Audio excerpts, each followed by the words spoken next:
Hello and welcome to the Startup Operator Podcast. I'm Roshan Cariappa. When he was 16, Kyle Fernandes started a Facebook page that has since grown to over 6 million fans and followers. That endeavor has since evolved into MemeChat, which is one of the largest meme apps in the world, and it helps memers monetize their creativity for brands. MemeChat has over a million active users today, and almost all of that growth has come in organically. In this conversation, Kyle and I speak about their acquisition strategy, what he calls the meme economy, building for Gen Zs and millennials, their recently piloted NFT Marketplace, and how MemeChat plans to scale to over 100 million users or more. This was a fascinating conversation with a young entrepreneur who is operating a very interesting business. I hope you like it. Hey, Kyle, welcome to the Startup Operator Podcast. Thank you so much for making the time. Thank you. Thanks for having me. Yeah.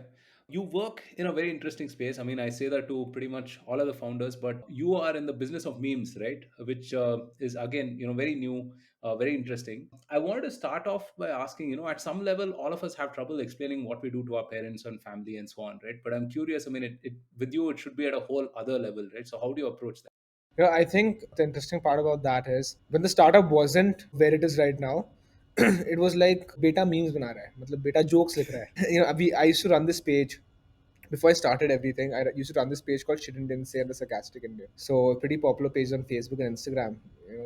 Got that to the 3-4 million following. And my parents thought ki, I'm a person who just writes jokes and makes these stupid images towards which my parents found very hard to comprehend, and that's why they were forcing engineering down me. So it's not that I didn't want to do engineering. I'm first actually a computer science engineer. I'm a pure coder. That's how I came into this entire startup thing. But it was very very complicated explaining my parents. But then again, when we started earning money, then I told my parents कि यार इससे पैसे कमा सकते, you can earn legit money with this. That's when, all Mhm. right, the interest was like, all right, he'll figure something out. Maybe it's not something that we understand, but he'll figure something out. And so that's how it came into be. So anything, if you're explaining to your parents, as long as you're making money, it's okay.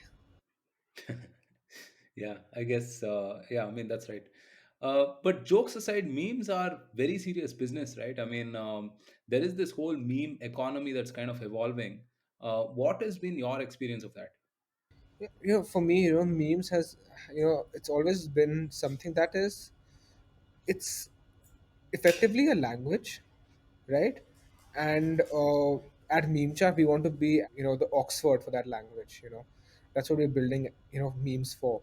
And memes have the power to, change narratives. It has the power to, influence people. Political parties use memes. Brands use memes, against each other.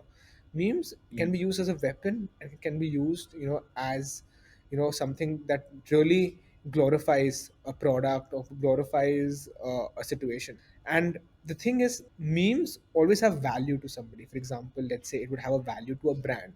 It would have value to, let's say, a political party. It would have value to, in essence, to anything. To you also, if your friends make memes on you. Mm. And that value is essentially what we at MemeChat are trying to bring out and trying to monetize. And as long as that value is created, the economy keeps rising. As long as a meme is valuable to somebody else, the meme economy is always going to be on the rise. And always you're going to have memes being valuable to somebody or the other. Yeah. No, there are things you can only communicate with a meme, right? I can think of like plenty. Really, you have all of these Trump memes or Haloknath memes or whatever it is. It's very difficult to communicate that feeling with anything else. In fact, my team memes the shit out of me actually most times, and it's pretty fun, right?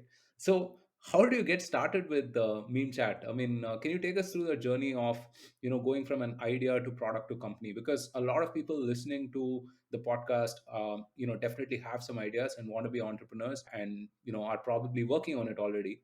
What was your process like? So my process was, it was very different in the sense that first, I always wanted to, I used to look up at Facebook and Google. And Facebook and Google were the two biggest data companies, hands down the biggest data company. And at Meme, when I wanted to, build a company, and I was 15 years old when I started this, I started something called Subscribe, and it was an anonymous social networking platform. And then again, being a social networking platform, you inherently become a data company. And I always was fascinated by how data works and how, it can be used, it can be, in order to, create value. I found that really interesting. So I built this startup called Subscribe. I scaled that to 100,000 users, and now marketing was becoming a challenge. Growth was becoming a challenge, and being 16 years old, I did not have money to, market.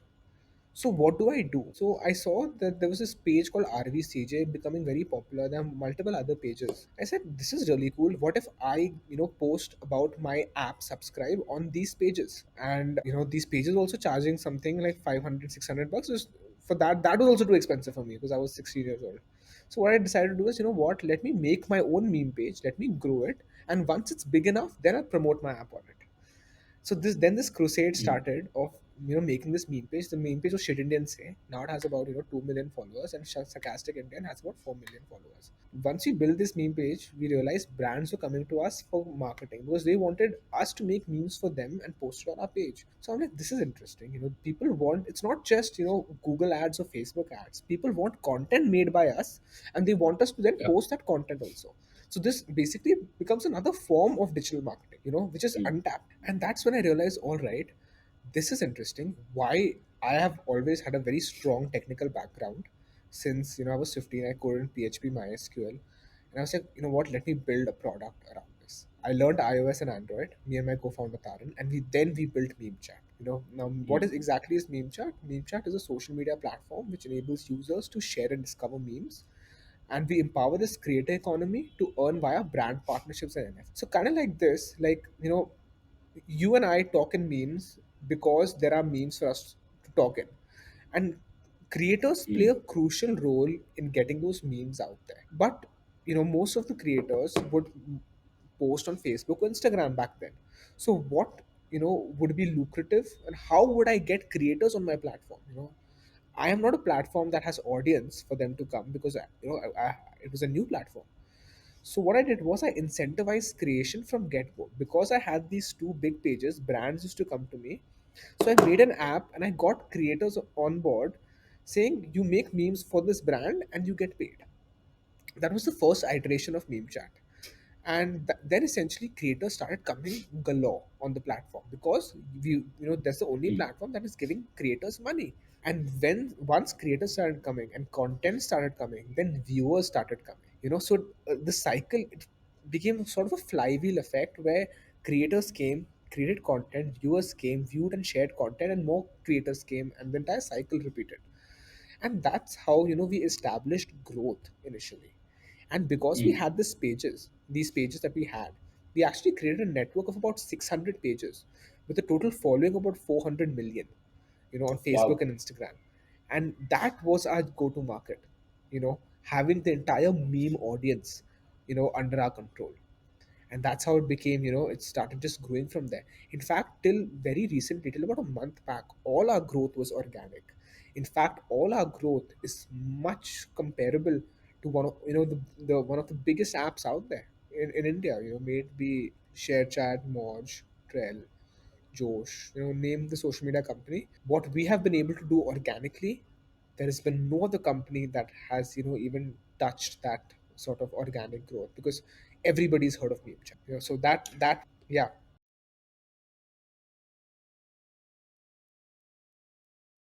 Right. yeah, because It's I felt, right, and this is for anything. If I control the distribution channel, then there's no competition that can come affect me, because if I own the mm. distribution channel, if I control the distribution channel, then that becomes my biggest moat.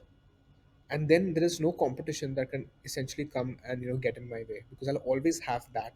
In fact, it is so strong that at this point, in fact, right now we have, we grew to about 6 million downloads organically via these pages, and we've only raised about 1.2 million, which is pretty big number.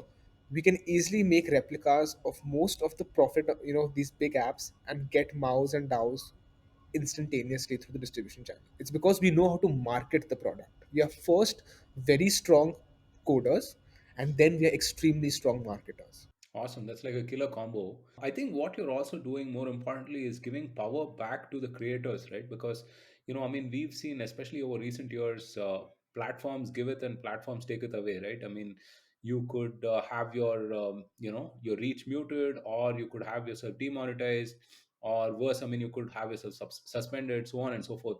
So yeah, I mean, I do feel like the incentives to create more and more content on big tech, especially like Facebook, YouTube, etc., is drastically getting reduced with time. What do you think? I definitely feel so. I think, the thing is this, right? And my logic is very simple. As long as I can create a model where we make enough money for ourselves to grow, then the excess can be distributed to creators. Like, why not? They're the ones that are contributing the most to my platform, right? Just share the profits with them. And if that happens, even there's this sort of attachment to the product. And when I build, the attachment is very important. Psychologically plays a massive role in increasing your DAUs and MAUs and retention. Yeah. So what does meme chat do in summary? What are some of the common use cases, and who is your audience? So, from a consumer standpoint, from an app standpoint, we currently cater to the Gen Z millennials tier one India. That's currently, where they are talking via memes, via the meme chat keyboard. They can use on WhatsApp, Instagram, and send memes. Where just type anything that they feel like and get a meme for that, and then share it with their friends. So you can type "Hey WhatsApp," you'll get a meme for "Hey WhatsApp." You type an abuse, you get a meme for that abuse. And that's how we really, we're seeing conversations via memes. So memes being shared a lot, and then the creator angle where we are empowering this creator economy to create a lot of good content and essentially monetize that content, right? So these two things is what meme chat is doing for the consumer side. And then again, I want to be very self-reliant, so I've built a lot of monetization engines, and like I mentioned before, because of my distribution channel, I can essentially create multiple ways of earning money, right? So we created, the NFT marketplace that also worked. Mm. We did about 15,000 Matic in GMV in that. Then we created a merchandise store, meme chat store. Essentially, creators can make their viral memes into like merchandise, and then they can sell it. So various monetization models were built out of this. Then we created where creators could make memes for brands, and then the brands could use those memes on our platform and on Facebook or Instagram, and they would pay us for that. So multiple engines we created, for monetization at the back end. And the brands that we work with are mostly D2C B2C brands catering to a Gen Z millennial audience. Okay. But our vision is, going to all of India, including regional, and also expanding international. Because we are in memes, we are category creators. We are kind of like the Uber disrupting, the taxi industry. There is nobody right now, who is doing that for memes, and I think that is what I'm really excited about looking. So, not all of us are super creative. Not all of us can be excellent memers and creators and so on. What are you doing to help the, average Joe sort of catch up on this, right? I mean, you do have some kind of an AI assistant as well. But, I wonder, memes are supposed to be very intuitive. And how do you sort of engineer your algorithms to understand what's funny, what's relevant, what's the context, and basically transform someone like me into like an expert memer? Yeah, so in fact, we are actually. So I don't know if you've heard about this. There are like three personas. You have a meme creator. It's a person who creates the meme, and then you have a meme viewer who views the meme, like a general audience who you follow this meme page and you view the meme on the feed. And there is this other persona that nobody has tapped into or can tap into, because for that you need to have very strong technical background and you need to be a memer yourself. There's a persona called meme Mm. curator, a person who curates memes from everywhere and kind of puts it in one feed or a one page. And that is what we're actually working towards now, getting meme curators out there. Because these meme curators, the meme pages that you follow on Instagram, then they're not the people who actually create the memes. They're the one who actually curate the memes. They steal memes from various places and they kind of put it in one list for you to see. For example, let's say, if you were following startup related memes, you only see startup related memes. It's not that one page is making those memes. He's curating those memes. So that persona is what we are actually building interesting tech towards, including the ability for the curators to monetize. Very interesting. So, talk a little bit more about the NFT marketplace, that you just launched. I mean, obviously, you're seeing a lot of traction on that. How did that idea come about, and how do you plan to scale that? So the thing is this, right? When I was building, MemeChat, the vision is very far ahead. I was 16 years old when I thought I'll make a distribution channel, which I ended up using only when I was 21 years old. When I launched MemeChat, 20 years old when I launched MemeChat. So 4 years ago, I thought I'll make a distribution channel that will, help me. So when it came to, let's say, the NFT marketplace that we launched, it was very important for me to be a part of what the Web3 community is and what the Web3 ecosystem is. And for me to be a part of that, because it's pretty hectic during the day, but if I have a product that is into Web3, I am not going to be left behind when the internet changes and times change, because I will have my foot on the ground in that ecosystem as well. And that's when we decided to launch an NFT marketplace. And memes were a perfect combination, were the perfect content format for NFTs, because a creator can mint their viral, authentic, rare memes into an NFT. And that we know has value, because we know people are willing to spend even 30, 40,000 rupees on it on our platform. Wow. So that is definitely, we realize that would work, because you're essentially buying into something that is organic, and like buying into the Mona Lisa of today, something that went viral and that's authentic. So yeah, that's how the idea of the meme club came into being. And now we are actually building a lot of utilities around it. So that we are harnessing this creator economy and helping them monetize in more than one way.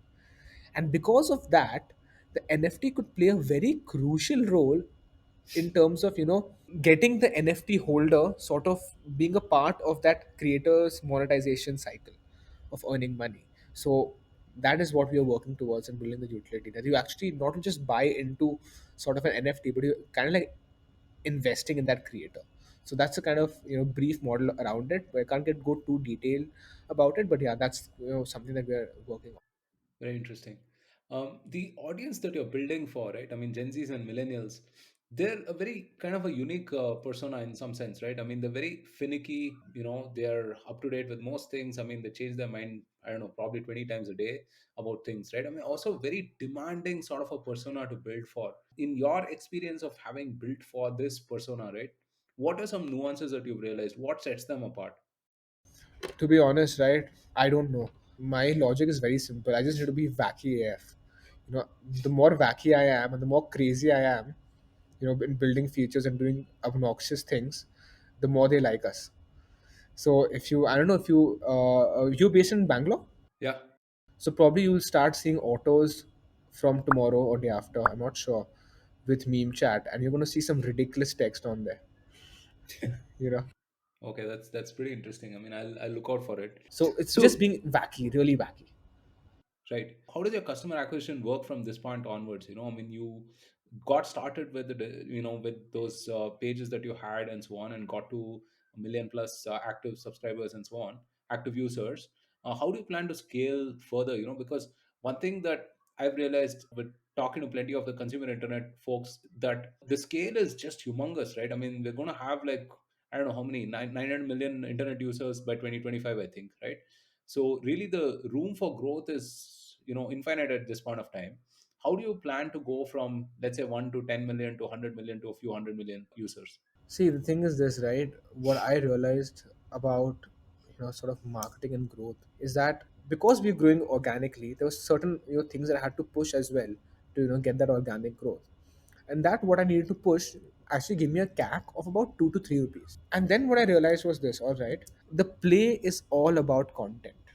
The better your content is, the lower CAC is. So it became a very strong content play. And I said, okay, if this content works, then why don't I just this month only we started trying it.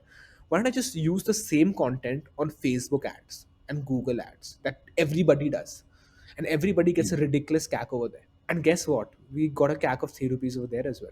So there's fundamentally something that is really interesting about social media. It's not that startups CAC increase over time with scale. It's that you need to better your content game so that your CAC reduces. So I see, as long as I can relate to people, and it's a lot about relatability. The more I can relate to people, the more essentially I can grow. My product just needs to resonate with people, and as long as it does that, the growth is infinite. Right. And how do you scale content? Because again, it's one of those things that requires deep perspective, right? I mean, how do you create like three, four, another 10 Kyles in the team? Oh, so you don't need to have I think what is interesting is that let me tell you, we have about 45 full-time guys in our team and 100 interns. These 100 interns, Okay. you know how we hire these 100 interns? They're the top users of our app, most of them. About 70% of them are top Right. users of our app. So what happens is that I have the best memers in my team, and because of the best memers in my team, they're churning the best content for MemeChat, and that is what is crucial. I mean, the tech part is something that we have figured out. We have a very strong tech team. We are I was with my technical background also. I built the first iteration of the product. We built a standard one. We built something that was simple, that could we could scale, and that worked well. But the crucial part being content and product, we have just our team is just filled with memers to make that happen. So our team is very perfect in that sense, because it's a team of memers building a product for memers and building a product for meme lovers. That's pretty awesome. And how are you scaling the other aspects of the business? Like, for example, brands, right? I mean, the first few, obviously, you must have organically acquired them through the page and so on. And at some point, inbound starts to slow down, right? I mean, so how are you looking at customer acquisition from that Yeah, perspective? I think that is that is actually something that we have been finding tricky so far.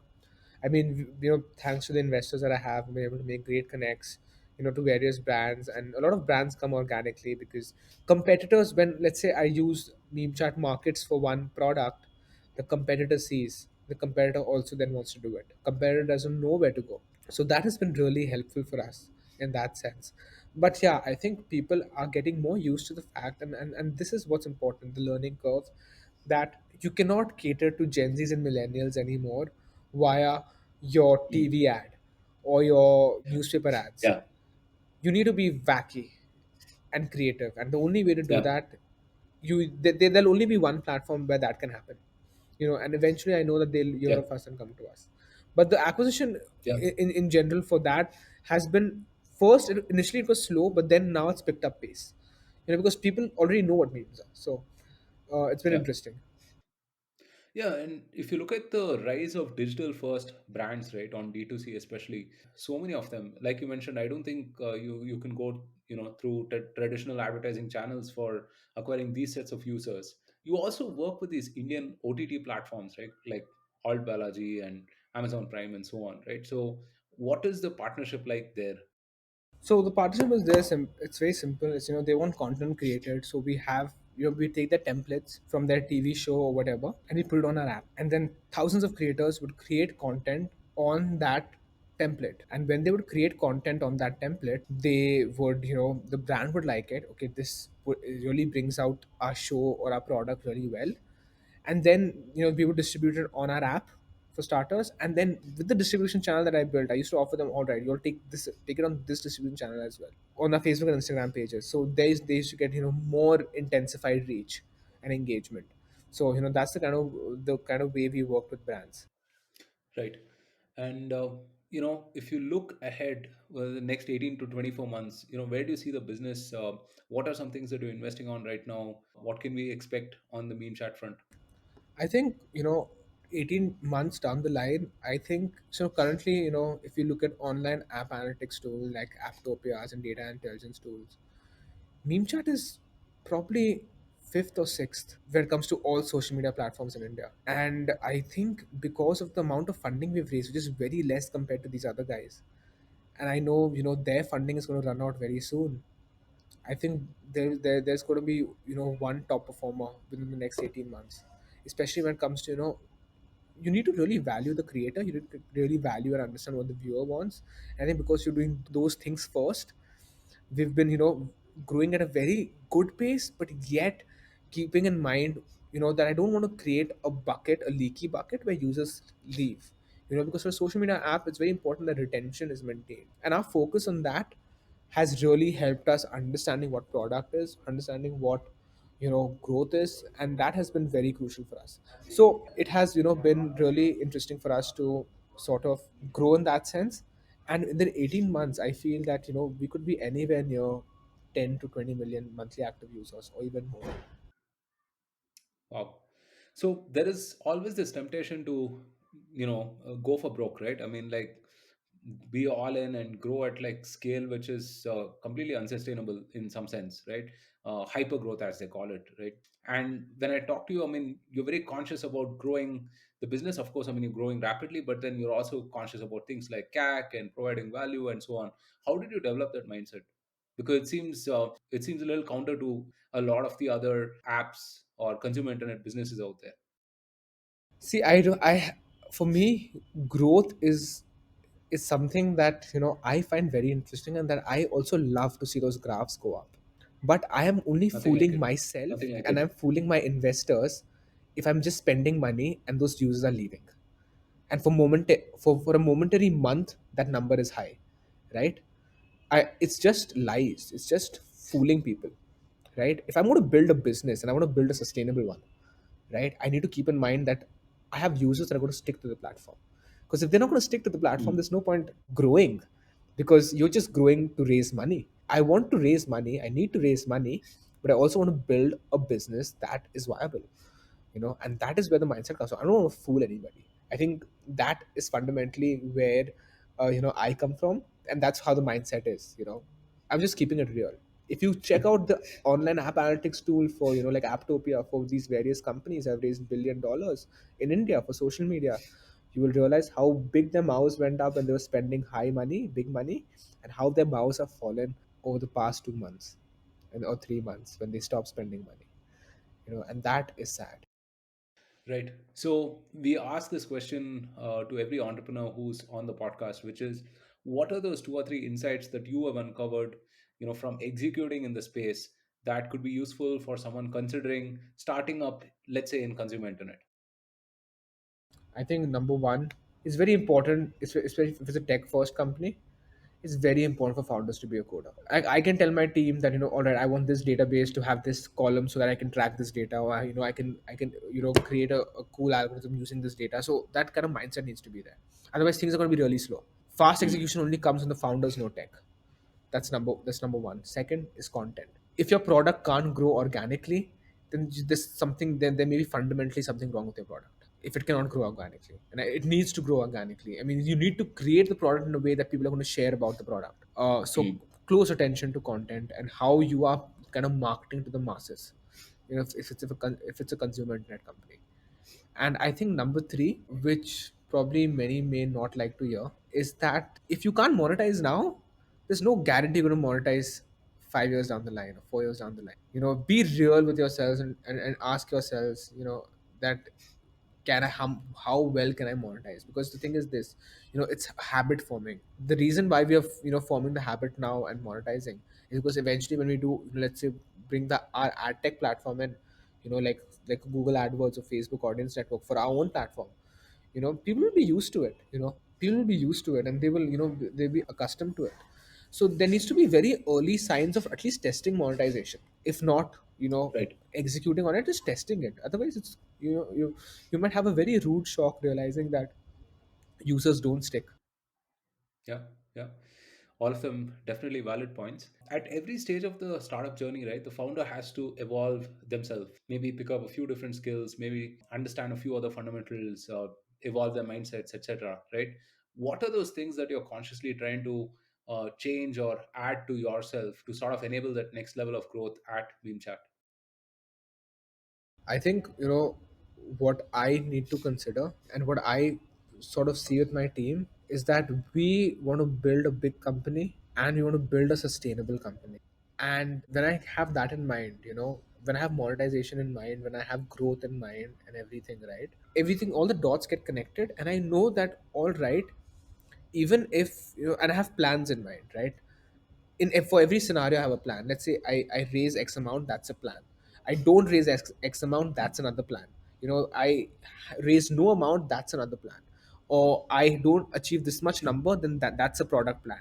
I have I gain this much number in excess, then that's a product plan. So it's very important to have these plans in mind.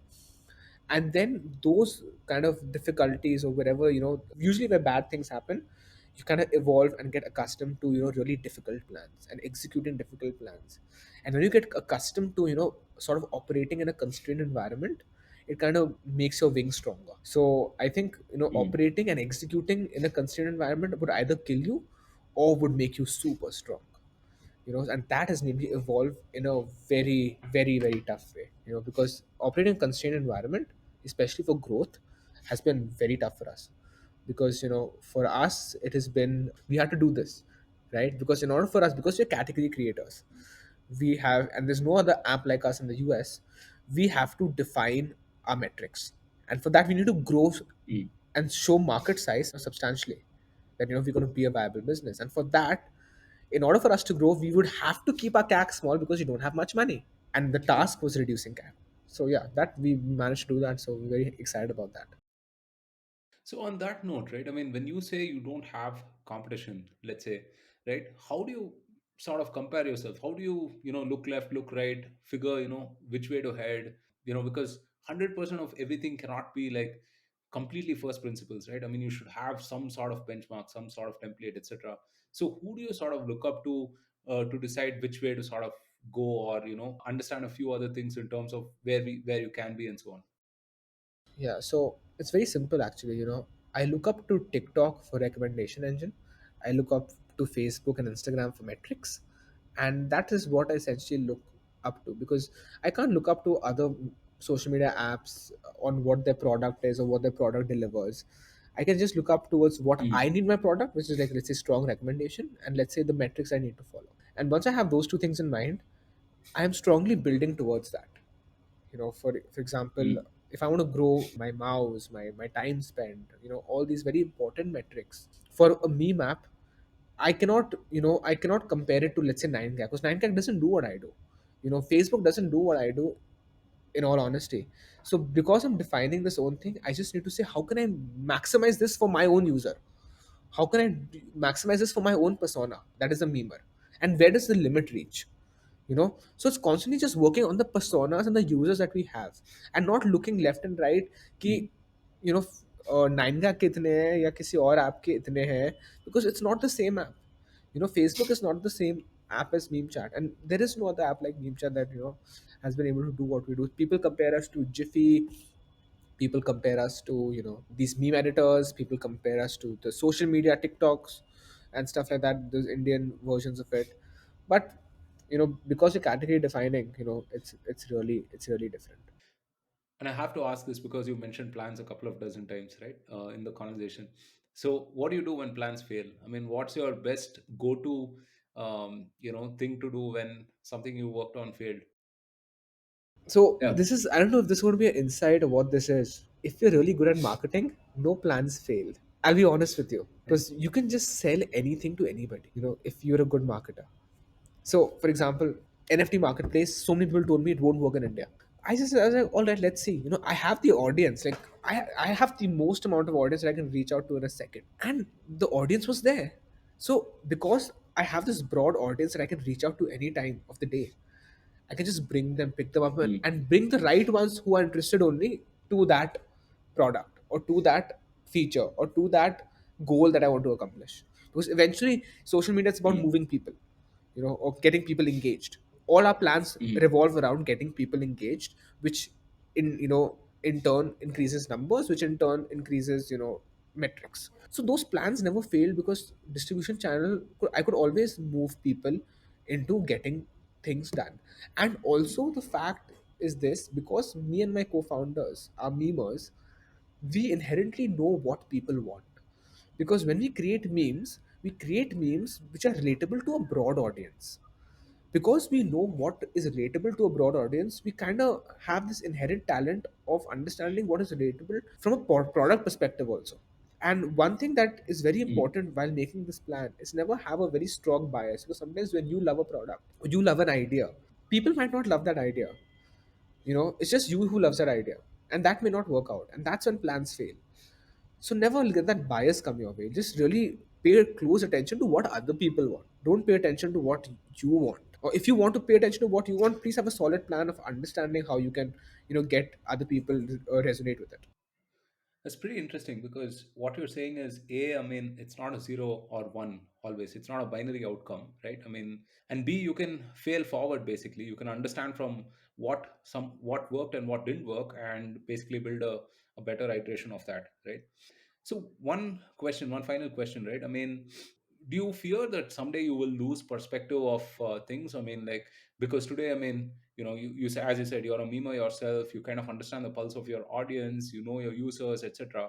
Maybe 3 years from now, it could be different, right? I mean, maybe there could be a different sort of a user who you don't relate to. So, how are you planning to sort of keep up with this? Yeah, I think the best possible way to cure that is to really surround yourself with the up and coming Gen Zs.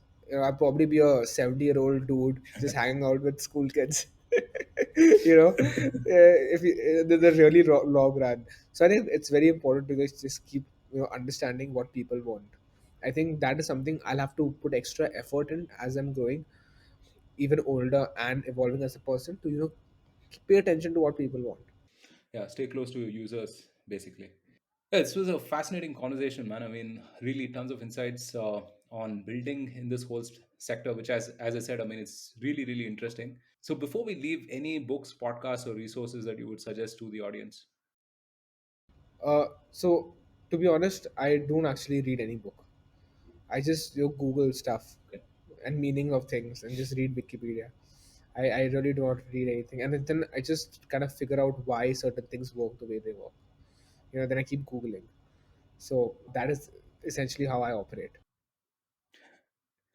All right, that's kind of like the perfect answer to end the podcast. I mean, it's been sort of an underlying theme. Figure it out in some sense. So, thanks so much, Kyle. I mean, really appreciate your time, and this was a very interesting conversation. Thank you so much. Thanks so much, Roshan. It was great speaking to you. Thank you so much for listening. If you liked this episode, then don't forget to subscribe to us on your favorite platform and share this episode with all of your fellow startup operators. Also, follow the Startup Operator on LinkedIn and Twitter for more updates. Stay safe, take care, and see you soon on a brand new episode of the Startup Operator.